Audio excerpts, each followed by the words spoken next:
ശ്വേത വലിയ പൊലിപ്പോടെയൊക്കെ data reveal ചെയ്യും എന്നൊക്കെ പറഞ്ഞു. അപ്പോൾ ഈ ഡേറ്റ കാണാൻ കുറേ അക്കങ്ങളുള്ള കുറേ ഡിജിറ്റ്സ് മാത്രമാണ്. അതിനകത്ത് അത്ര വലിയ പൊലിപ്പൊന്നും കാണത്തില്ല. പക്ഷേ ഞാനൊരു കഥ പറയുന്നത് പോലെ പറയാൻ ശ്രമിക്കാം. ഇതിൻ്റെ ഒരു സ്റ്റോറി, ഈ ഡേറ്റയിൽ നിന്നുള്ള ഇൻഫറൻസുകൾ, ഈ ഡേറ്റ കാരണം എന്താണ്, ഈ കുറേ അക്കങ്ങൾ കാണിച്ചത് കൊണ്ട് നിങ്ങൾക്കാർക്കും ഒന്നും പെട്ടെന്ന് ഒരു 10 മിനിറ്റിൽ അതിൽ നിന്ന് കൂടുതൽ എന്താണ് ഇതുകൊണ്ട് ഉദ്ദേശിക്കുന്നതെന്ന് മനസ്സിലാവത്തില്ല.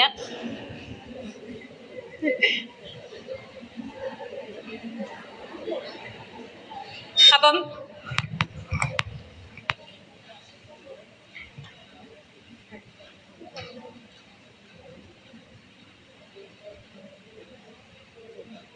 ഞാൻ ചില മൈൽ സ്റ്റോണുകൾ കാണിച്ചു പോകാം.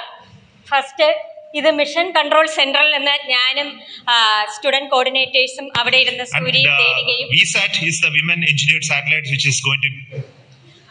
അവിടെ ഇരുന്ന് നമ്മളിത് മിഷൻ കാണാനായിട്ട് ഇങ്ങനെ നോക്കുമ്പോൾ നമ്മുടെ എക്സ്പോസാറ്റിന്റെ കൂടെ വേറെ 9 പേലോഡ്, എക്സ്പോസാറ്റാണ് മെയിൻ മിഷൻ ആയിരുന്നത്. ഈ എക്സ്പോസാറ്റ് എന്താണെന്ന് നിങ്ങൾക്കെല്ലാം അറിയാൻ തോന്നുന്നു. അതിൻ്റെ കൂടെ 9 പേലോഡുകളും ഉണ്ടായിരുന്നു.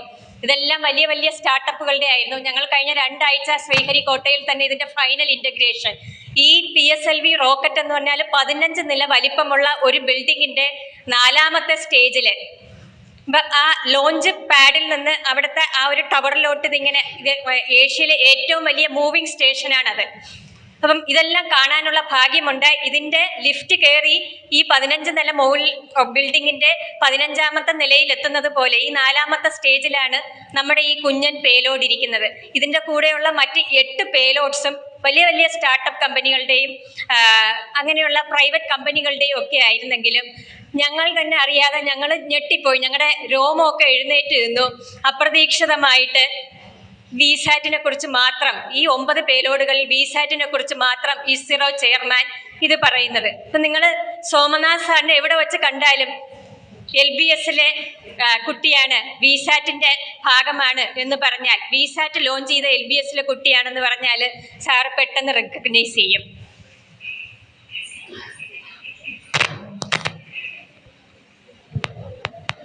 Contribution from all the girl students who have built this spacecraft, and we also have the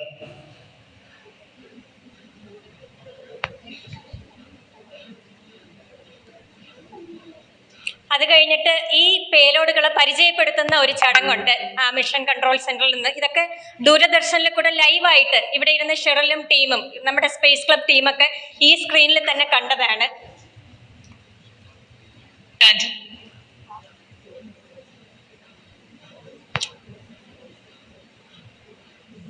Service, and more important, they totally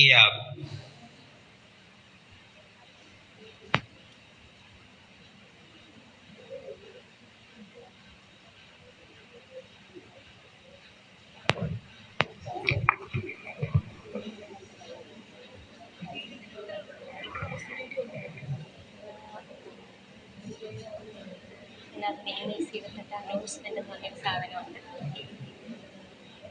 അങ്ങനെ അടുത്ത് നോക്കി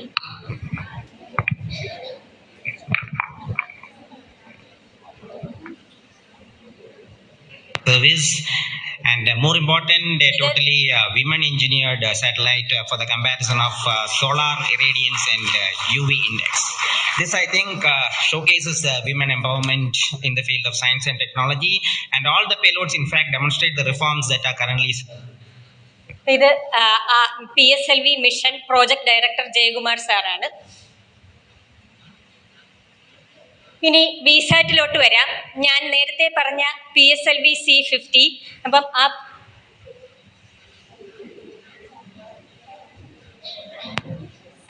PSLVയുടെ 4ാമത്തെ സ്റ്റേജ് മാത്രമാണ് അവിടെ കാണിച്ചിരിക്കുന്നത്. ആ 4ാമത്തെ സ്റ്റേജിൽ ആ ഒരു പ്ലേറ്റിന് ചുറ്റും ഇരിക്കുന്ന സംഭവങ്ങളാണ് പേലോഡ്. അപ്പോൾ അവിടെയാണ് നമ്മുടെ ആ വിസാറ്റ്. ഇപ്പം വിസാറ്റിൻ്റെ ഒരു പ്രത്യേകത എന്ന് പറഞ്ഞാൽ, ഫസ്റ്റ് അതൊരു ഗോൾഡൻ ഷേപ്പിലാണ് ഉണ്ടാക്കിയത്. അതിൻ്റെ ഒരു കൺസ്ട്രക്ഷന് തന്നെ പ്രത്യേകതകളുണ്ട്. അതുകൊണ്ട് തന്നെ നമ്മൾ അതിൻ്റെ ഒരു യുണീക്ക് കൺസ്ട്രക്ഷന് പേറ്റന്റിന് പോകാനിരിക്കുകയാണ്. ആ ഒരു ഗോൾഡൻ ഷേപ്പ് അതിൻ്റെ ആ ഒരു ഇൻ്റഗ്രേഷനൊക്കെ കാണിച്ചപ്പം ആ ഇൻ്റഗ്രേഷൻ്റെ വീഡിയോകളൊക്കെ ISRO പുറത്തിറങ്ങിയപ്പം വിസാറ്റിനെ കണ്ടുപിടിക്കാൻ ബുദ്ധിമുട്ടില്ല ബാക്കി 9 പേലോഡുകൾ ഉണ്ടെങ്കിലും. അപ്പം അതിന് കാരണം ഈ ഒരു കളറ്. പിന്നെ നമ്മളുടെ വിസാറ്റിൻ്റെ മെയിൻ ഒബ്ജക്റ്റീവ് എന്താണ്, സ്പേസിലെ ബഹിരാകാശത്തുള്ള അൾട്രാ വയലറ്റ് വികിരണങ്ങളെ കുറിച്ച് പഠിക്കാനാണ് നമ്മുടെ വിസാറ്റ് ലോഞ്ച് ചെയ്തത്. ഇപ്പം ഈ അൾട്രാ വയലറ്റ് വികിരണങ്ങൾ പഠിക്കണമെങ്കിൽ അതിൻ്റെ കൂടെ സൂര്യപ്രകാശത്തിൻ്റെ തീവ്രതയും നമ്മൾ അളക്കുന്നുണ്ടായിരുന്നു. അത് സൂര്യനെ ഫേസ് ചെയ്തിരിക്കണം. ഇപ്പം എല്ലാ പേലോഡും ഇങ്ങനെ ഇരിക്കുമ്പം നമ്മുടെ പേലോഡ് മാത്രം ഇങ്ങനത്തെ ഒരു സ്ട്രക്ചറാണ് നമ്മൾ ഉണ്ടാക്കിയത്. അപ്പം ഈ ഒരു സ്ട്രക്ചർ ഇപ്പം ഇങ്ങനെ ഇരിക്കുന്ന സ്ട്രക്ചറിനെക്കാളും ഇങ്ങനെ ഇരിക്കുന്ന സ്ട്രക്ചറിന് വലിയൊരു ചലഞ്ചുണ്ട്. ഇപ്പം ചിലരൊക്കെ പറയും, ചില സ്റ്റുഡൻസ് ഒക്കെ എൻ്റെ അടുത്ത് വന്ന് പറയും, അയ്യോ പ്രോജക്റ്റ് ഇവാലുവേഷന് പോയപ്പം ഇതൊരു അൾട്രാവയലറ്റ് വികിരണങ്ങളെ പഠിക്കുന്നത്, ഇത് മാത്രമാണല്ലോ ഇതൊരു വെറും ഒരു വിമൻ എഞ്ചിനീയർഡ് സാറ്റലൈറ്റ് എന്നതിൽ കവിഞ്ഞ് ഇതിനകത്ത് എന്താണുള്ളത്, ഇത് ആർക്ക് വേണമെങ്കിലും ചെയ്യാൻ പറ്റത്തില്ലേ? ഇതങ്ങനെ ആർക്ക് വേണമെങ്കിലും ചെയ്യാൻ പറ്റത്തില്ല. കാരണം ഇങ്ങനെ ഇരിക്കുന്ന സ്ട്രക്ചർ നമുക്ക് തന്നെ അറിയാം. ഈ ഒരു സ്ട്രക്ചറിനെ വെച്ച് നോക്കുമ്പം ഇങ്ങനെ ഇരിക്കുന്ന സ്ട്രക്ചർ വൈബ്രേഷൻ വിത്ത്സ്റ്റാൻഡ് ചെയ്യാൻ വളരെ പ്രയാസമാണ്.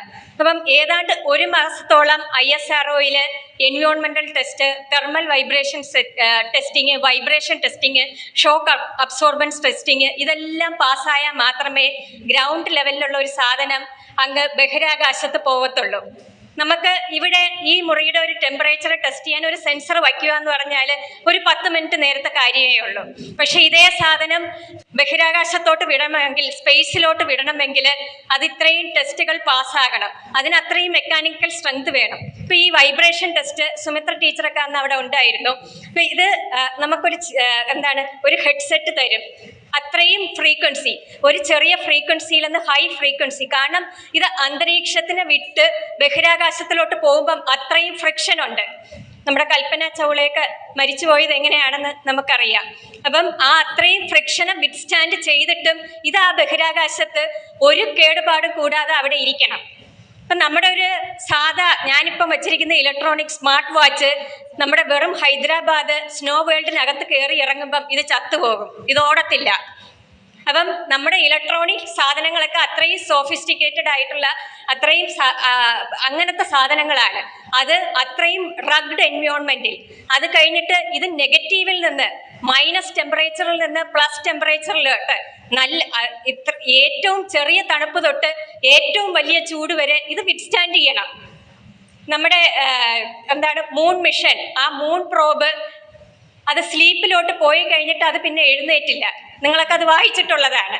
കാരണം എന്താണ്, അത്രയും ലോ ടെമ്പറേച്ചറിൽ അത് അതിനുശേഷം പിന്നെ അതിന് വർക്ക് ചെയ്യാൻ പറ്റിയില്ല, ആദ്യത്തെ കുറച്ചു നേരം വർക്ക് ചെയ്തതിന് ശേഷം. അപ്പം ഇങ്ങനെയുള്ള ഒരുപാട് പ്രത്യേകതകൾ വരുമ്പോഴാണ് ഒരു ഇലക്ട്രോണിക് സാധനം സ്പേസിൽ പ്രവർത്തിക്കുന്നത്.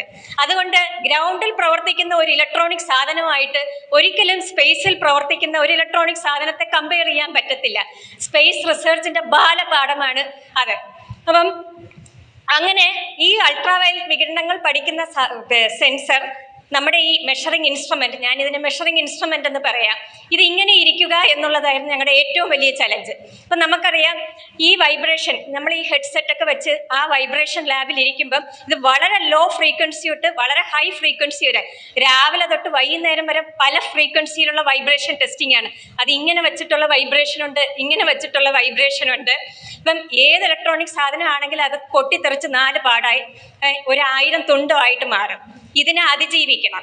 പക്ഷെ ഈ സാധനം ഇങ്ങനെയാണ് ഇരിക്കുന്നത്. അപ്പം നിങ്ങൾ ആലോചിച്ച് നോക്കും, ഇങ്ങനെ ഇരിക്കുന്ന സാധനമാണോ വൈബ്രേഷനെ അതിജീവിക്കുന്നത്, ഇങ്ങനെ ഇരിക്കുന്നതാണോ? അപ്പം ഞങ്ങൾക്ക് ഭയങ്കര പേടിയായിരുന്നു, ഈ സാധനം എങ്ങനെ വൈബ്രേഷനെ അതിജീവിക്കും, അതിൻ്റെ ഒരു മെക്കാനിക്കൽ സ്ട്രക്ചർ. അപ്പം ഞാനൊരു വാശിക്ക് പറഞ്ഞു, ഇത് സർക്കുലർ ഷേപ്പിൽ തന്നെ വേണം. അപ്പം ഇതിൻ്റെ മെക്കാനിക്കൽ സ്ട്രക്ചർ ഡിസൈൻ ചെയ്തപ്പോൾ നമുക്കിവിടെ സ്വന്തമായിട്ട് മെക്കാനിക്കൽ ഡിപ്പാർട്ട്മെന്റ് ഇല്ല. VSSCയുടെ സഹകരണത്തോടെയാണ് നമ്മളത് ചെയ്തത്. എന്നാൽ തന്നെയും ഇതിൻ്റെ ഞാനും എൻ്റെ കുട്ടികളും ചേർന്നാണ് ഇതിൻ്റെ ഫുൾ ഇൻപുട്സ്, ഇതിൻ്റെ ബേസിക് നമ്മൾ വാങ്ങിച്ച മെഷറിംഗ് ഇൻസ്ട്രുമെൻറ്റിൻ്റെ ഡേറ്റ ഷീറ്റിൽ നിന്ന് അതിൻ്റെ ഡയമെൻഷനിൽ നിന്ന് തുടങ്ങിയാണ് ആ സർക്കുലർ ഷേപ്പിലോട്ട് എത്തിയത്. ഇനി സർക്കുലർ ഷേപ്പാണോ റെക്ടാങ്കുലർ ഷേപ്പാണോ വൈബ്രേഷനെ അതിജീവിക്കാൻ ഏറ്റവും എളുപ്പമെന്ന് ചോദിച്ചാൽ കണ്ണടച്ച് പറയും റെക്ടാങ്കുലർ ഷേപ്പാണ്. കാരണം ഈ സർക്കുലർ ഷേപ്പ്, അങ്ങനത്തെ ഷേപ്പ് കാണാൻ തന്നെ നമ്മളൊന്ന് ആലോചിച്ച് നോക്കിയാൽ നമുക്ക് പെട്ടെന്ന് മനസ്സിലാകും ഇത് വൈബ്രേഷൻ അതിജീവിക്കാൻ ഭയങ്കര പാടാണ്. പക്ഷേ നമ്മുടെ വിമൻ എഞ്ചിനീയർഡ് സാറ്റലൈറ്റ് ഇപ്പൊ പാബ്ലോ പിക്കാസോയൊക്കെ പെയിന്റിങ് വരയ്ക്കുമ്പോൾ അവരുടെ ഒരു യുണീക്ക് സിഗ്നേച്ചർ, വലിയ കൊലപാതകൾ, സീരിയൽ കില്ലറൊക്കെ അവരുടെ യുണീക്ക് സിഗ്നേച്ചർ അവിടെ ഇട്ടിട്ട് പോകും. അതിലെന്നാണ് കുറ്റാന്വേഷൺ അവരെ കണ്ടുപിടിക്കുന്നത്. അതുപോലെ ഞാനൊരു വാശിക്ക് പറഞ്ഞു, വിസാറ്റ് വിമൻ എഞ്ചിനീയർഡ് സാറ്റലൈറ്റ് ഇന്ന് 4-5 വർഷം കഴിഞ്ഞാൽ ഇത് എല്ലാവരും സാറ്റലൈറ്റ് ലോഞ്ച് ചെയ്തു, അതുപോലെ നിങ്ങൾ സാറ്റലൈറ്റ് ലോഞ്ച് ചെയ്തു. ഇത് വെറും ഒരു വിമൻ എഞ്ചിനീയർഡ് സാറ്റലൈറ്റ് ആയതുകൊണ്ട് മാത്രമാണ് പ്രൊജക്റ്റ് ചെയ്തത്. നമ്മളാരും പറഞ്ഞിട്ടല്ല ISRO ചെയർമാൻ അതവിടെ അനൗൺസ് ചെയ്തത്. പക്ഷേ ഇതിനകത്തൊരു യുണീക്ക് സിഗ്നേച്ചർ ഉണ്ട്. ആ സിഗ്നേച്ചർ നമ്പർ 1 ആണ് ഈ പറയുന്ന സർക്കുലർ ഷേപ്പ്. ഇങ്ങനെ ഇരിക്കുന്ന ഒരു സ്ട്രക്ചർ ഒരു പക്ഷേ ഞാനിതുവരെ കണ്ടിട്ടില്ല. ഞങ്ങൾ അവിടെ ഇരുന്നപ്പോഴും വേറെ 1-2 പേലോഡുകൾ ടെസ്റ്റിങ്ങിന് വന്നിട്ടുണ്ടായിരുന്നു.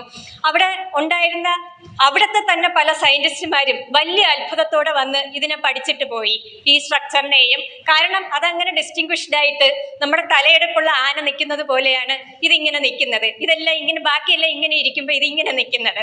So this is first unique signature of Vsat women engineered satellite.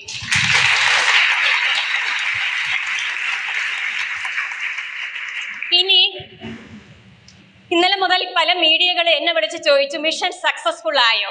ഞാൻ ഞെട്ടിപ്പോയി. ലോഞ്ച് ചെയ്ത് 1 വർഷം കഴിഞ്ഞു, എന്താണ് മിഷൻ സക്സസ്ഫുൾ ആയോ എന്ന് ഇനിയും കൺഫ്യൂഷൻ. അപ്പം എനിക്ക് തോന്നി. അപ്പം ഞാൻ സ്റ്റുഡൻസിനോട് ചോദിച്ചപ്പോൾ അവരും പറഞ്ഞു, ഇല്ല, അത് LBSലെ ഒത്തിരി സ്റ്റുഡൻസിന് ഒരു സംശയമുണ്ട് മിഷൻ സക്സസ് ആയോ എന്ന്. ഇത് ISROയുടെ വെബ്സൈറ്റാണ്. ആ ലിങ്കിൽ ക്ലിക്ക് ചെയ്ത ISROയുടെ വെബ്സൈറ്റിൽ അന്ന് ലോഞ്ച് ചെയ്ത എല്ലാ പേലോഡ്സിൻ്റെയും ഒബ്ജക്റ്റീവ്സ് അച്ചീവ് ചെയ്തു. ഇത് ഞാൻ പറയുന്നതല്ല, ISRO സാക്ഷ്യപ്പെടുത്തിയിട്ടുണ്ട്.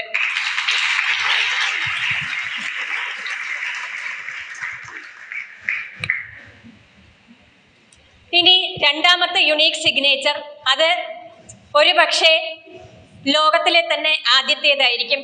അതിലോട്ട് വരുന്നതിന് മുമ്പ് നമ്മുടെ വിസാറ്റിന് 3 സെഗ്മെന്റ് ആയിട്ട് ക്ലാസിഫൈ ചെയ്യാം. ഒന്നാമത്തെ സെഗ്മെന്റ് ഗ്രൗണ്ട് മോണിറ്ററിംഗ് സ്റ്റേഷൻ, രണ്ടാമത്തെ സെഗ്മെന്റ് വിസാറ്റ് വെബ്സൈറ്റ്. ഇതെല്ലാം കഴിഞ്ഞിട്ടാണ് ഞാൻ ഡേറ്റ് റിവീൽ ചെയ്യാൻ പോകുന്നത്. നിങ്ങൾ ക്ഷമയോടെ കാത്തിരിക്കണം. ഫസ്റ്റ് ഗ്രൗണ്ട് മോണിറ്ററിംഗ് സ്റ്റേഷൻ നമ്മുടെ കോളേജിന്റെ 5ാമത്തെ നിലയിൽ ടെറസിലോട്ട് പോയാൽ അവിടെ ഈ ഗ്രൗണ്ട് മോണിറ്ററിംഗ് സ്റ്റേഷൻ, ടെറസിലോട്ട് എത്താൻ വലിയ പാടാണ്. അന്ന് എനിക്ക് സ്ഥലം വേണമെന്ന് പറഞ്ഞാൽ ജയമോഹൻ സാറ് ഒരിടനാഴിയിലും കൂടെയൊക്കെ എന്നെ കയറ്റി അവിടെ എത്തിയപ്പോഴാണ് ടെറസിലോട്ട് കയറാൻ ഇത്രയും പാടാണെന്ന് ഞാൻ തന്നെ മനസ്സിലാക്കിയത്. എന്തായാലും സാറിന് പ്രത്യേകം നന്ദി പറയുന്നു. സാറാണ് ഇതിൻ്റെ സ്ഥലമൊക്കെ കണ്ടുപിടിച്ചത്. അപ്പൊ കാരണം സൂര്യപ്രകാശമാണ് നമ്മുടെ മെയിൻ ക്രൈറ്റീരിയ. ഈ സൂര്യപ്രകാശം ഡയറക്റ്റ് നമ്മുടെ ഉച്ചിയിൽ വീഴുക എന്ന് പറയുന്നത് പോലെ ഗ്രൗണ്ട് സ്റ്റേഷൻ ആയാലും വിസാറ്റ് ആയാലും അതിൻ്റെ ഉച്ചിയിൽ തന്നെ വീഴണം. അപ്പൊ അതിന് പറ്റിയത്, അപ്പൊ അങ്ങനെ സാറ് ഏതോ ഒരു ടാങ്ക് ഒക്കെ കാണിച്ചു തന്നു. സാറ് ഞാനവിടെ ഡ്രിൽ ചെയ്യാൻ പോകണമെന്ന് പറഞ്ഞപ്പോഴാണ് സാറ് പറഞ്ഞത് അതിനകം ഒന്ന് കൊത്തിപ്പൊളിക്കരുത്, ഇത് ടാങ്കാണ്. എന്തായാലും അതിൻ്റെ മുകളിൽ നമ്മൾ ഇതും ഈ ഗ്രൗണ്ട് മോണിറ്ററിംഗ് സ്റ്റേഷനിൽ നിന്ന് കണ്ടിന്യൂസ് ഡേറ്റ ഇപ്പോഴും കിട്ടിക്കൊണ്ടിരിക്കുകയാണ്. അപ്പം ഇതിനകത്ത് ഉള്ളത് സൺ ഇൻറ്റൻസിറ്റി, അൾട്രാവയലറ്റ് റേഡിയേഷൻ പഠിക്കുന്ന ഈ മെഷറിംഗ് ഇൻസ്ട്രുമെൻസുകൾ ഇവിടെ 5ാമത്തെ നിലയിലുണ്ട്. നിങ്ങൾ ഇത് കഴിഞ്ഞിട്ട് അവിടെ ഒന്ന് കണ്ടിട്ട് പോകാവുന്നതാണ്. അപ്പം ഇത് നമ്മുടെ കോളേജിൽ തന്നെ എത്ര കുട്ടികൾക്ക് അറിയാം എന്നെനിക്കറിയത്തില്ല. അപ്പം ഇതിൻ്റെ കണ്ടിന്യൂസ് ഡേറ്റ, ഇതിൻ്റെ പ്രത്യേകത എന്തെന്ന് ചോദിച്ചാൽ, ഇത് ചെയ്തു തുടങ്ങിയപ്പോഴാണ് ഞാൻ ആദ്യത്തെ മീറ്റിങ്ങിൽ പോയപ്പം ഇതിൻ്റെ ഫണ്ടിന് വേണ്ടി ഞാൻ ഒരു 10ലധികം പ്രസൻറ്റേഷനുകൾ നടത്തിയിട്ടുണ്ട്. പല ഹയർ ഒഫീഷ്യൽസും ചോദിച്ചു. ഒരു പ്രത്യേക മീറ്റിങ്ങിൽ ഒരു ഗവൺമെൻറ്റിൻ്റെ ഒരു വലിയൊരു ഹയർ ഒഫീഷ്യൽ എന്നോട് പറഞ്ഞു, എൻ്റെ മൊബൈലിൽ ഈ അൾട്രാവയലറ്റ് റേഡിയേഷൻ ഡേറ്റ എനിക്ക് മൊബൈൽ ആപ്പ് വഴി കിട്ടുന്നുണ്ടല്ലോ, പിന്നെ നിങ്ങൾ എന്തിനാണ് ഇത് ലോഞ്ച് ചെയ്യുന്നത്? അപ്പം ഞാൻ ഈ വിസാറ്റ് ഗ്രൗണ്ട് മോണിറ്ററിംഗ് സ്റ്റേഷൻ്റെ ഡേറ്റ ലൈവായിട്ട് എടുത്ത് കാണിച്ചു. ഈ ഡേറ്റ നിങ്ങൾക്ക് കിട്ടുന്നെങ്കിൽ ഞാൻ ഈ പരിപാടി ഇവിടെ വച്ച് അവസാനിപ്പിക്കാമെന്ന് പറഞ്ഞു. കാരണം ഇതൊരു യുണീക്ക് ഡേറ്റയാണ്. കേരളത്തിലെ UV റേഡിയേഷൻ മാപ്പ് ഇതുവരെ നമുക്ക് പബ്ലിക്കലി അവൈലബിൾ ആയിട്ടില്ല. അപ്പം നിങ്ങൾക്ക് ഏതെങ്കിലും വെതർ നെറ്റ് അങ്ങനെയൊക്കെ പലതരം ആപ്പുകളുണ്ട്. ഇങ്ങനെ പലതരം ആപ്പുകളിൽ അൾട്രാവയലറ്റ് റേഡിയേഷന്റെ ഡേറ്റ കിട്ടും. പക്ഷേ ഇതൊന്നും ആക്ച്വൽ ഡേറ്റയല്ല, ഇതെല്ലാം സാറ്റലൈറ്റ് ഡിറൈവ്ഡ് ഡേറ്റയാണ്. ഇത് അപ്പർ അറ്റ്മോസ്ഫിയറിലെ UV ഡേറ്റയാണ് എടുക്കുന്നത്. അതെപ്പോഴും ഒരു 11, 12 ഇതിന് താഴെയുള്ള ഡേറ്റ. ഈ വേരിയേഷൻ UV എന്ന് പറയുന്നത്, അൾട്രാവയലറ്റ് റേഡിയേഷൻ എന്ന് പറയുന്നത് ഒരു ഹൈലി വേരിയിങ് പാരാമീറ്റർ ആണ്. പക്ഷേ ഇത് ഒരു വേരിയേഷൻ ഇല്ലാത്ത ഒരു ഹൈ വാല്യൂ ആയിരിക്കും ഈ ആപ്പുകളിൽ നിന്ന് കിട്ടുന്നത്. കാരണം ഈ ആപ്പുകൾ ആശ്രയിക്കുന്നത് സാറ്റലൈറ്റ് ഡേറ്റയാണ്. ഇപ്പം സാറ്റലൈറ്റിൽ നിന്ന് ഡിറൈവ് ചെയ്ത ഡേറ്റയാണ്. പക്ഷേ നമ്മളുടെ പേലോഡ് ഒരു പക്ഷേ അന്ന് പേലോഡ് റിവീലിംഗ് സെറമണിക്ക് VSSC ഡയറക്ടറും ഒക്കെ ഉണ്ടായിരുന്നപ്പോൾ ഡിസാസ്റ്റർ മാനേജ്മെന്റ് മെമ്പർ സെക്രട്ടറി പറഞ്ഞു, ഒരു പക്ഷേ ഇത് ലോകത്തിലെ തന്നെ ആദ്യത്തെ point source of ultraviolet radiation തരുന്ന സാറ്റലൈറ്റ് പേലോഡാണ്. ഇതിലൊന്ന് അൾട്രാവയലറ്റ് റേഡിയേഷനുകൾ ഡിറൈവ് ചെയ്തെടുക്കേണ്ട കാര്യമില്ല. നോർമലി സാറ്റലൈറ്റ് ഡേറ്റ ഒരു മൾട്ടി സ്പെക്ട്രൽ, ഒരു മൂടുപടലം പോലെ ഇരിക്കും. അതിൽ നിന്ന് UVAയുടെ സ്പെക്ട്രൽ ബാൻഡ് 315 to 400 നാനോമീറ്റർ അത് എക്സ്ട്രാക്ട് ചെയ്ത് ഒരു എംപരിക്കൽ ഇക്വേഷൻ വഴി ആണ് ആ ഡിറൈവ്ഡ് ഡേറ്റയാണ് നമുക്ക് കിട്ടിക്കൊണ്ടിരിക്കുന്നത്. പക്ഷേ നമ്മുടെ satellite actual point source of ഡേറ്റയാണ് തരുന്നത്. അപ്പം ഇതൊക്കെ ഗ്രൗണ്ട് മോണിറ്ററിംഗ് സ്റ്റേഷന്റെ ഡേറ്റ അപഗ്രഥിച്ച് കിട്ടിയ ഗ്രാഫുകളാണ്. ഈ ഗ്രാഫോടെയാണ് ഞാൻ അതിലേക്ക് വരാം. അപ്പം ഇനി ഈ ഡേറ്റ അപഗ്രഥിച്ച് തുടങ്ങിയപ്പോഴാണ് ഇപ്പൊ Kerala state disaster management department കേരളത്തിലെ 14 ജില്ലകളിലും നമ്മുടെ കേരളത്തിലെ പ്രളയത്തിന് ശേഷമൊക്കെ ഈ അൾട്രാവയലറ്റ് റേഡിയേഷനുകൾ പഠിക്കേണ്ടത് ഏറ്റവും അത്യാവശ്യമാണെന്ന് മനസ്സിലാക്കിയിട്ട് അവർ 14 ജില്ലകളിലും ഇത് സ്ഥാപിച്ചിട്ടുണ്ട്. തിരുവനന്തപുരത്ത് ഇത് വിളപ്പിൽ ശാലയിലാണ് ഇരിക്കുന്നത്. അപ്പൊ അവരും എന്നോട് പറഞ്ഞു, നമ്മുടെ ഡേറ്റയ്ക്ക് എന്തെങ്കിലും കുഴപ്പം വരികയാണെങ്കിൽ നിങ്ങളുടെ ഡേറ്റ നമുക്ക് റെഫർ ചെയ്യാമല്ലോ. കാരണം ഇത് ഉണ്ടാക്കി തുടങ്ങിയപ്പോൾ ഞങ്ങൾ നേരിട്ട ഏറ്റവും വലിയ ചലഞ്ച് എന്ന് പറഞ്ഞാൽ ഇതിന്റെ ഗ്രൗണ്ട് റെഫറൻസ് നമ്മൾ എവിടെ നിന്ന് കണ്ടുപിടിക്കും. കാരണം ഈ പറയുന്ന ഈ റാൻഡം സൈറ്റുകളിൽ നിന്ന് കിട്ടുന്നതൊന്നും ആക്ച്വൽ അല്ല. അപ്പം ഞാനിവിടെ കൊണ്ട് വെച്ചിരിക്കുന്ന സാധനം ശരിയാണോ എന്ന് ഞാൻ എങ്ങനെ മനസ്സിലാക്കും? ഈ ഡേറ്റ എങ്ങനെ മനസ്സിലാക്കും? അപ്പം അങ്ങനെയാണ് ഞാൻ ഡിസാസ്റ്റർ മാനേജ്മെന്റ് അതോറിറ്റിയെ സമീപിക്കുകയും അവർ ആ സമയത്ത് പൈലറ്റ് ആയിട്ട് വിളപ്പിൽ ശാല ഒരെണ്ണം സ്ഥാപിച്ചിട്ടുണ്ട് എന്ന് പറയുകയും ആ ഡേറ്റ വെരിഫൈ ചെയ്ത് ഇത് ഒതന്റിക് ആണ് എന്ന് മനസ്സിലാക്കുകയും ചെയ്തത്. അപ്പം ഈ ദിവസത്തെ ഡേറ്റ നോക്കുകയാണെങ്കിൽ ഇപ്പം അൾട്രാവയലറ്റ് റേഡിയേഷന്റെ ഒരു തെർമോമീറ്റർ സ്കെയിലാണ് ഞാനിവിടെ കാണിച്ചിരിക്കുന്നത്, ആ സൈഡിൽ കാണിച്ചിരിക്കുന്നത്. അപ്പം പലരും ചോദിക്കും, നിങ്ങൾ പഠിച്ചു കഴിഞ്ഞിട്ട് എങ്ങനെയാണ് ട്രിവാൻഡ്രം സിറ്റിയുടെ അൾട്രാവയലറ്റ് റേഡിയേഷനുകൾ കൂടുതലാണോ കുറവാണോ? I would say it is alarmingly high. അത് വളരെ ഡേഞ്ചറസ് ആയിട്ടാണ് ട്രിവാൻഡ്രം സിറ്റിയുടെ അൾട്രാവയലറ്റ് റേഡിയേഷനുകൾ. അപ്പം നമ്മൾ അത്രയും ഡേഞ്ചറസ് ആയിട്ടുള്ള ഒരു ക്ലൈമറ്റിലാണ് നമ്മൾ ജീവിക്കുന്നതെന്ന് വെയിലുള്ളപ്പോഴൊക്കെ പുറത്തിറങ്ങുമ്പം നിങ്ങൾ ആലോചിക്കണം ഇനി മുതൽ. കാരണം ഈ സ്കെയിലിൽ നോക്കുകയാണെങ്കിൽ അതിനകത്ത് 7 വരെയൊക്കെയാണ് മനുഷ്യന് താങ്ങാൻ പറ്റുന്ന അൾട്രാവയലറ്റ് വികിരണങ്ങളുടെ തോത്. ആ 7ന് മുകളിൽ പോകുകയാണെങ്കിൽ നിങ്ങൾക്ക് തന്നെ കാണാം, അതൊരു ചുവന്ന 7ന് മുകളിലുള്ളതെല്ലാം ചുവന്ന ബാൻഡുകളാണ്. അതൊക്കെ ഡേഞ്ചറസ് ആണ്, സ്കിന്നിന് ഹാംഫുൾ ആണ്, കണ്ണിന് പ്രശ്നമാണ്, നമ്മുടെ ഹെൽത്തിനെ അഫക്റ്റ് ചെയ്യും. അപ്പം പുറത്തുള്ള രാജ്യങ്ങളിലൊക്കെ ആണെങ്കിൽ ഇതിൻ്റെ ഈ അൾട്രാവയലറ്റ് റേഡിയേഷനുകളുടെ അലേർട്ടുകൾ നമുക്ക് കിട്ടും. നമ്മുടെ കേരളത്തിലും ഇപ്പം ഈ അലേർട്ടുകളുടെ ഇമ്പോർട്ടൻസ് ഇപ്പം വെതർ ഡിപ്പാർട്ട്മെന്റ് ഒക്കെ മനസ്സിലാക്കിക്കൊണ്ടിരിക്കുന്നുണ്ട്. കാരണം നമുക്കറിയാം നമ്മുടെ കേരളത്തിനെ പ്രളയത്തിന് മുമ്പും പ്രളയത്തിന് ശേഷവും എന്ന് പറഞ്ഞ് മാറ്റണമെങ്കിൽ പ്രളയത്തിന് മുമ്പ് നമ്മൾ വെറുതെ കളിയാക്കി ഈ വെതർ ഡിപ്പാർട്ട്മെന്റിനെയൊക്കെ കളിയാക്കി വെറുതെ പറയും, കേരളത്തിൽ മഴയുണ്ടോ മഴയില്ലയോ എന്നറിയാതെ ചിലപ്പോൾ കറക്റ്റും ആയിരിക്കത്തില്ല. കാരണം മൺസൂണിനെ പ്രഡിക്റ്റ് ചെയ്യുക എന്ന് പറയുന്നത് വളരെ പാടാണ്, അതിൻ്റെ ഒരു പ്രഡിക്ഷൻ മോഡൽ എന്ന് പറയുന്നത്.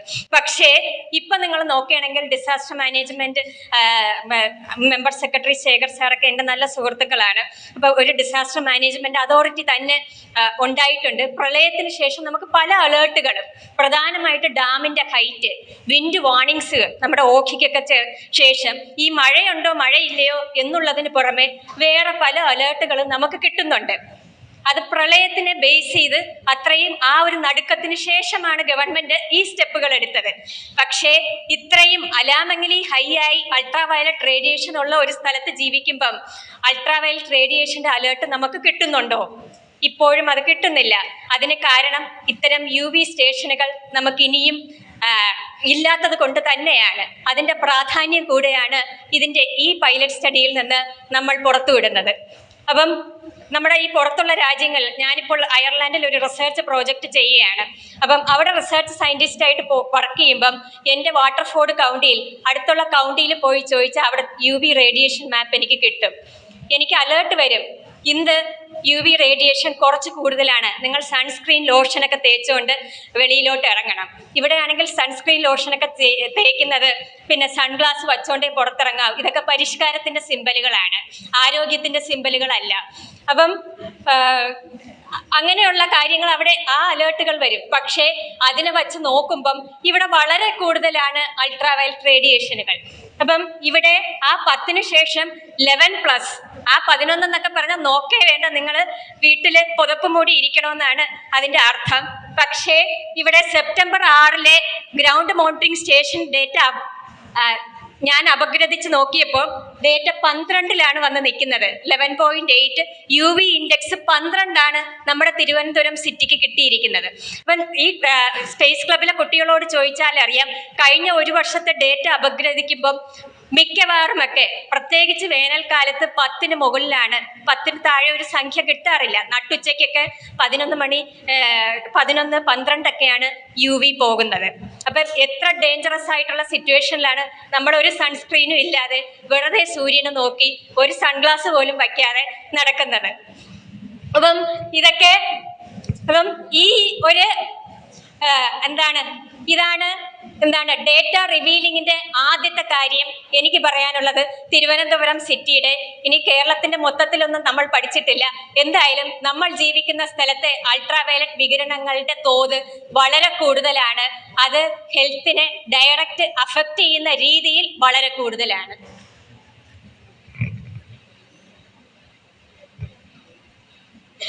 ഇനി ഇതിന് ടെമ്പറേച്ചറും ഹ്യൂമിഡിറ്റിയുമായിട്ടൊക്കെ ചെറിയ ബന്ധങ്ങളുണ്ട്, ചെറിയല്ല നല്ലതല്ലാത്ത ബന്ധങ്ങളുണ്ട് എന്ന് നമ്മൾ മനസ്സിലാക്കിയിട്ട്, പിന്നെ ഈ അൾട്രാവയലറ്റ് റേഡിയേഷൻ്റെയും സൺ ഇൻറ്റൻസിറ്റിയുടെയും മെഷറിംഗ് ഇൻസ്ട്രുമെൻറ്റുകൾക്ക് പുറമെ ടെമ്പറേച്ചറിൻ്റെയും ഹ്യൂമിഡിറ്റിയുടെയും 2 ഇൻസ്ട്രുമെൻസും കൂടെ നമ്മുടെ ഈ ഗ്രൗണ്ട് മോണിറ്ററിംഗ് സ്റ്റേഷനിൽ VSAT അത് ആഡ് ചെയ്തിട്ടില്ല, സാറ്റലൈറ്റിൽ ബഹിരാകാശത്ത് പോയതിൽ അത് ആഡ് ചെയ്തിട്ടില്ല. എന്നാൽ ഗ്രൗണ്ട് മോണിറ്ററിംഗ് സ്റ്റേഷനിൽ ഇത് 2ഉം കൂടെ ആഡ് ചെയ്തിട്ടുണ്ട്.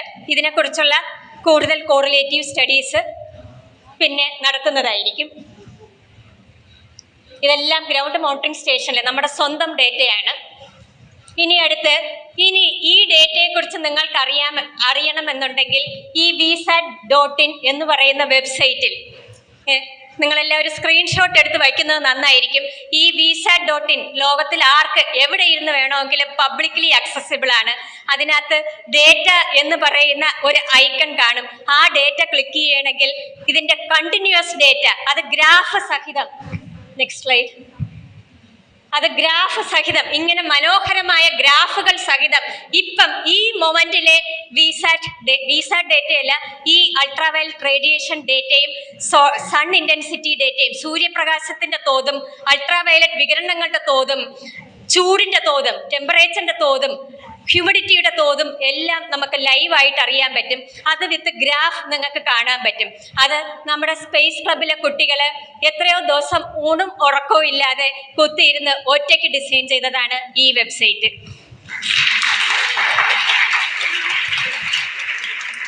അപ്പം അതിൻ്റെ മെയിൻ ആള് ശ്രീലക്ഷ്മി പ്ലേസ്ഡായി എങ്കിലും ലീവ് എടുത്ത് ഇന്നിത് കാണാനായിട്ട് വന്നിരിക്കുകയാണ്. ശ്രീലക്ഷ്മി, ആതിര, ആ ഒരു ടീം തന്നെ ഉണ്ട്. നിങ്ങളൊന്ന് എണീറ്റ് നിന്നാൽ നല്ലതായിരിക്കും. ആതിര, ഇവർക്ക് നല്ലൊരു കയ്യടി കൊടുക്കണം.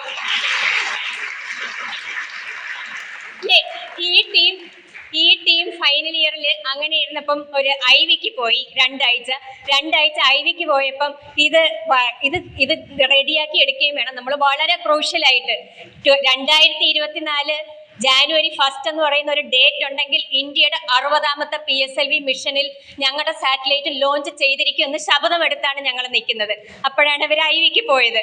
അപ്പം ഇത് ബാറ്റൺ കൈമാറുന്നത് പോലെ കൈമാറി ഈ വെബ്സൈറ്റിനെ കുറിച്ച് ഒന്നും അറിഞ്ഞുകൂടാത്ത ജൂനിയർ ടീമാണ് പിന്നെ ആ 2 ആഴ്ച ഇതിന്റെ ഈ വണ്ടി ഓടിച്ചത്.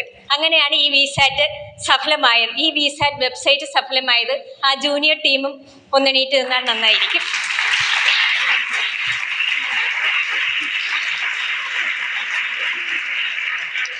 അപ്പൊ ഞാൻ ഇവർക്ക് ഹാക്കത്തോൺ എന്നൊക്കെ പറഞ്ഞ് വെള്ളിയാഴ്ച തൊട്ട് ഞായറാഴ്ച വരെ ഇവരെ ഞാൻ ഉറക്കത്തില്ല.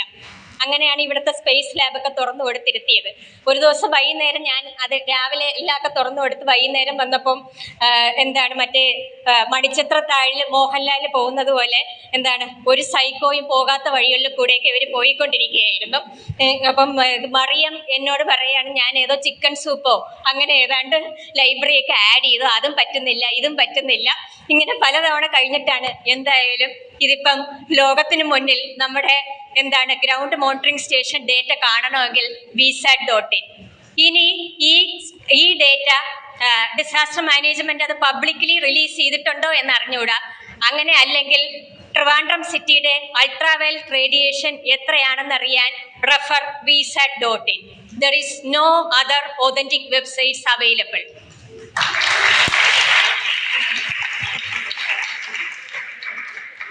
ഇനിയാണ് നിങ്ങളേവരും കാത്തിരുന്ന VSAT ഡേറ്റ. ഇവിടെ ഞാൻ 2ാമത്തെ സിഗ്നേച്ചർ പറയുകയാണ്.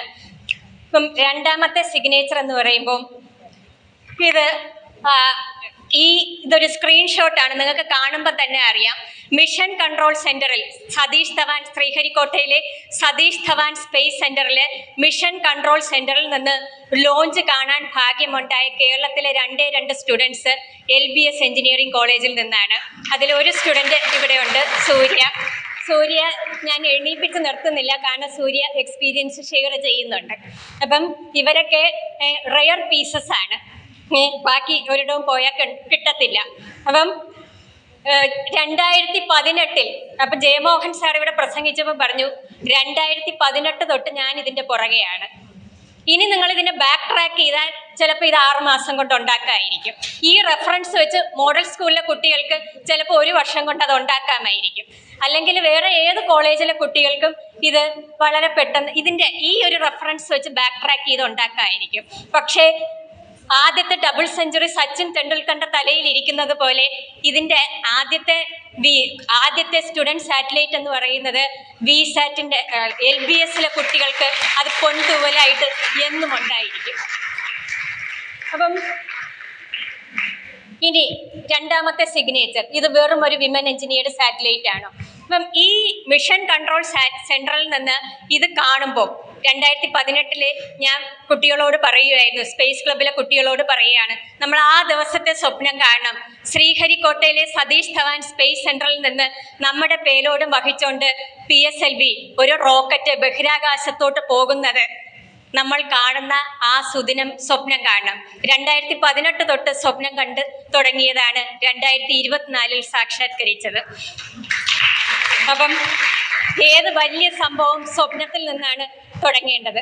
അപ്പം അതങ്ങനെ നമ്മൾ ബഹിരാകാശത്തിലും ചരിത്രം എഴുതിയ കുട്ടികളാണ് ഇവിടെ ഇരിക്കുന്നത്. വേറെ ആർക്കിത് അവകാശപ്പെടാൻ പറ്റും?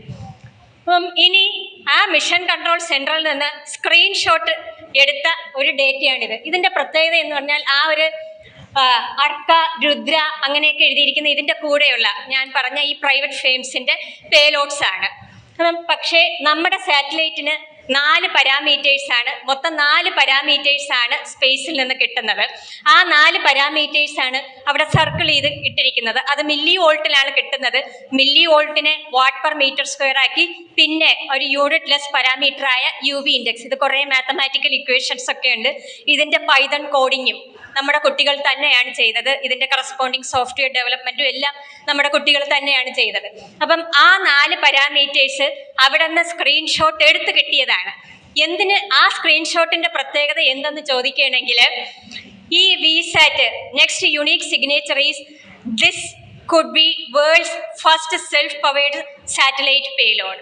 ഇത് വേറെ എവിടെയെങ്കിലും സാറ്റലൈറ്റ് പേലോഡ് സെൽഫ് പവേഡ്, എന്തായാലും ഇന്ത്യയിൽ അങ്ങനെയൊന്നില്ല. അപ്പം നമ്മുടെ സാറ്റലൈറ്റ് പവർ ഇല്ലാതെ പ്രവർത്തിക്കുന്ന സെൽഫ് പവേഡ് പേലോഡാണ്. ഇതിനും നമ്മൾ അടുത്ത പേറ്റന്റിന് പോവുകയാണ്. അപ്പം ഇനി ഈ പവർ ഇല്ലാതെ ഇത് എങ്ങനെയാണ് പ്രവർത്തിക്കുന്നതെന്ന് തൽക്കാലം ഞാനത് ഡിസ്ക്ലോസ് ചെയ്യുന്നില്ല. പക്ഷേ അതുകൊണ്ടുള്ള ഗുണം എന്തെന്ന് ചോദിച്ചാൽ, ഹീറ്റ് ഷീൽഡ് നമ്മുടെ ഈ അന്തരീക്ഷം കടക്കുന്നതോടെ, നിങ്ങൾ ആ ലോഞ്ച് ഒക്കെ കണ്ടിട്ടുണ്ടെങ്കിൽ അറിയാം, അന്തരീക്ഷം തുറക്കുന്നതോടെ ഹീറ്റ് ഷീൽഡ് സെപ്പറേറ്റ് ആകും. ഈ ഹീറ്റ് ഷീൽഡ് സെപ്പറേറ്റ് കഴിഞ്ഞ ഉടൻ തന്നെ നമ്മുടെ സാറ്റലൈറ്റിന് മാത്രം ഡേറ്റ കിട്ടിത്തുടങ്ങി. അങ്ങനെ കാരണം ഇതിനെ ഓർബിറ്റിൽ എത്തിയിട്ട് പവർ ചെയ്യേണ്ട ആവശ്യമില്ല.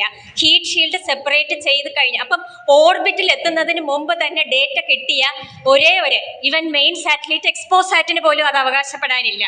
അങ്ങനെ അതുകൊണ്ട് തന്നെയാണ് മിഷൻ കൺട്രോൾ സെന്ററിൽ നിന്ന് നമുക്ക് ഡേറ്റ കിട്ടിയത്. അപ്പം ആ ഡേറ്റയാണ് ഇവിടെ കാണിച്ചിരിക്കുന്നത്. അപ്പം ആ ഡേറ്റ എന്ന് പറഞ്ഞാൽ യുണീക്ക് ഡേറ്റയാണ്. അപ്പം നമുക്ക് ഈ UV ഡേറ്റ, നമുക്കിപ്പോൾ ട്രിവാൻഡ്രം സിറ്റിയുടെ UV ഡേറ്റയൊക്കെ സാറ്റലൈറ്റ് ഡിറൈവ്ഡ് ഡേറ്റ, ഇപ്പം നാസയുടെയൊക്കെ സാറ്റലൈറ്റിൽ നിന്ന് ഡിറൈവ് ചെയ്തെടുക്കാം. അങ്ങനെ ഡിറൈവ് ചെയ്താലും നിങ്ങൾക്ക് 2 തരം ഡേറ്റ കിട്ടും. ഒന്ന്, ഗ്രൗണ്ടിലെ ഭൗമോപരിതലത്തിലെ അൾട്രാ വികിരണങ്ങൾ എത്രയാണെന്ന് അറിയാൻ. പിന്നെ അടുത്ത് നിങ്ങൾക്ക് സ്പേസിലെ ഡേറ്റ കിട്ടും, ബഹിരാകാശത്തിലെ അൾട്രാ വയലറ്റ് വികിരണങ്ങളുടെ തോത് എത്രയാണെന്ന് അറിയാൻ. പക്ഷെ ഇതിനിടയ്ക്ക് ഒരു ഡേറ്റയുണ്ട്.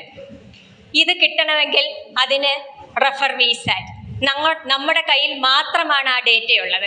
കാരണം ഇത് ഹീറ്റ് ഷീൽഡ് സെപ്പറേറ്റ് ചെയ്ത്, ബഹിരാകാശം അന്തരീക്ഷം കടന്ന് ഹീറ്റ് ഷീൽഡ് സെപ്പറേറ്റ് ചെയ്ത് കഴിഞ്ഞ ഉടനെ ഡേറ്റ കിട്ടി. നെക്സ്റ്റ് അങ്ങനെ ഡേറ്റ കിട്ടി. എക്സ്പോസാറ്റ് 650 കിലോമീറ്റർ അന്തരീക്ഷത്തിൽ നിന്ന് 650 കിലോമീറ്റർ അകലെ എക്സ്പോസാറ്റ് ലോഞ്ച് ചെയ്ത് കഴിഞ്ഞിട്ട് ബാക്കി 9 പേലോഡുകളെ കൊണ്ട് തിരിച്ച് 350 കിലോമീറ്റർ. അപ്പോൾ ഭൗമോപരിതലത്തിൽ നിന്ന് 350 കിലോമീറ്ററിലാണ് നമ്മുടെ വിസാറ്റിന്റെ ഓർബിറ്റൽ പാത്ത്. അപ്പം നമുക്ക് കിട്ടിയ UV ഡേറ്റ, നമ്മുടേതൊരു പവേഡ് സാറ്റലൈറ്റ് പേലോഡ് ആണെങ്കിൽ ഈ 650 എക്സ്പോസാറ്റിനെ വിട്ടിട്ട് തിരിച്ച് 350 എത്തിയിട്ട് ആ 350 വച്ച് ഇവിടെ നിന്ന് താഴേന്ന് ഗ്രൗണ്ട് സ്റ്റേഷനിൽ നിന്ന് VSSCയിൽ നിന്ന് പവർ ഓൺ ചെയ്ത്, ഓട്ടോമാറ്റിക് പവർ ഓൺ ആണ്, റിമോട്ടായിട്ട് പവർ ഓൺ ചെയ്ത് കഴിഞ്ഞിട്ട് മാത്രമാണ് ഡേറ്റ കിട്ടുന്നത്. അപ്പം നമുക്ക് ഓർബിറ്റൽ ഡേറ്റ മാത്രമേ കിട്ടൂ.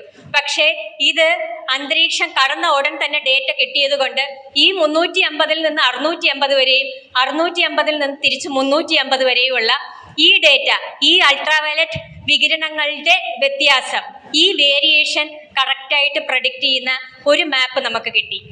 അത് നമുക്ക് മാത്രം അവകാശപ്പെടാനുള്ളതാണ്.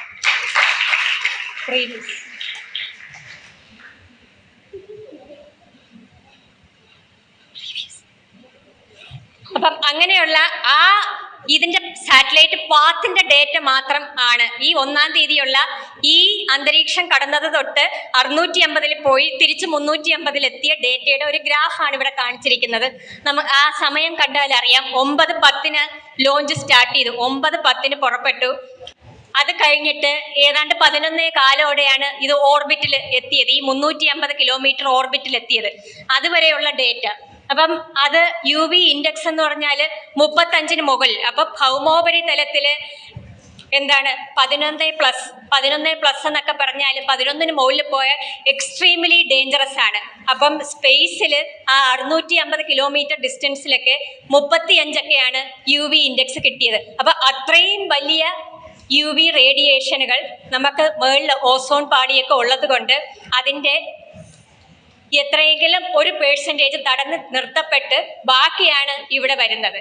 ആ ബാക്കിയാണ് നമ്മുടെ ട്രിവാൻഡ്രത്തൊക്കെ 11-നും എക്സീഡായി പോകുമ്പോൾ പോലും നമുക്ക് താങ്ങാൻ പറ്റുന്നില്ല. അപ്പം അതുകൊണ്ട് തന്നെ ഇതിനെയൊക്കെ സംരക്ഷിക്കേണ്ടത് നമ്മുടെ ഭൂമിയിൽ മനുഷ്യജീവൻ ഉണ്ടാവണമെങ്കിൽ ഇതിനെയൊക്കെ സംരക്ഷിക്കേണ്ടത് ഏറ്റവും അത്യാവശ്യമാണ് എന്നുള്ളതുമാണ് ഈ പഠനം വിരൽ ചൂണ്ടുന്നത്. പ്രീവിയസ്